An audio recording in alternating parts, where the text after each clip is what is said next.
just designed this print, and I'm going to turn it into a solid metal projectile for my potato cannon. Let's go do that.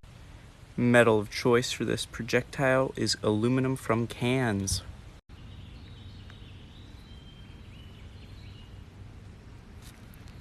Oh yeah, that's a good mold.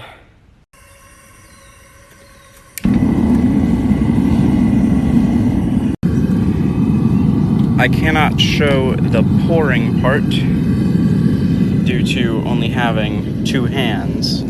The tripod is just going to make it difficult, so I'll talk about it on live stream.